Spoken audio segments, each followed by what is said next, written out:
Exercice numéro 10, dipôle condensateur. Donc on trouvera dans la boîte de description tout en bas donc l'énoncé de l'exercice sous forme de PDF.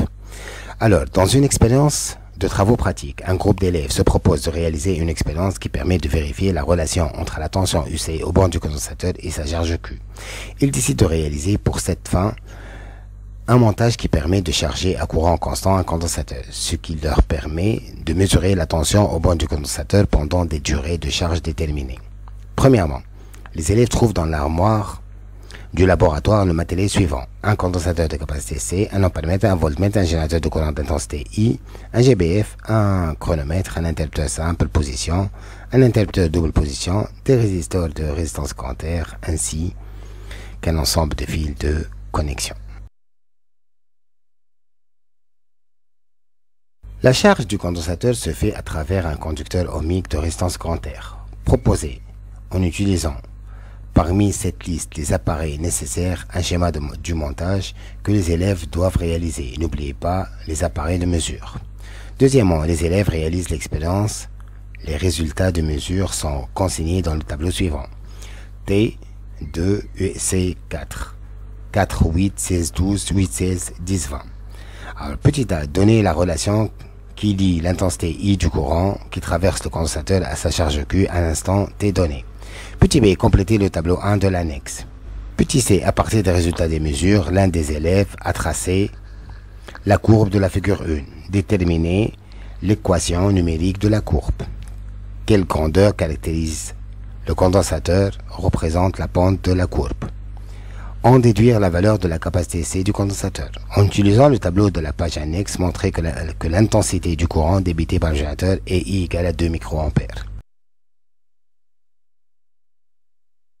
Annexe, donc T égale à 2, UC égale à 4, T égale à 4, UC égale à 8, T égale à 6, UC égale à 12, T égale à 8, UC égale à 16, et T égale à 10, UC égale à 20. On a le rapport donc UC sur T.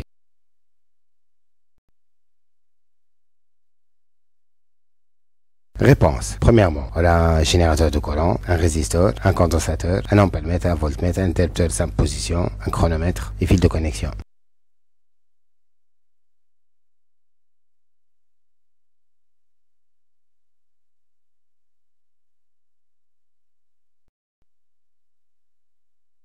Deuxièmement, petit a, un générateur de courant délivre une intensité de valeur I égale à Q sur T, d'où on peut dire que Q égale à I fois T.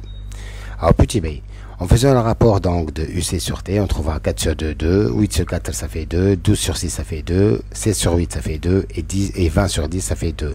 Donc on remarque que le rapport UC sur T est constant et est égal à 2.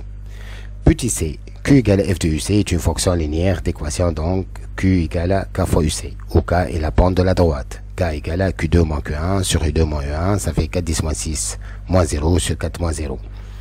D'où K égale à 10 moins 6 coulomb volt moins 1.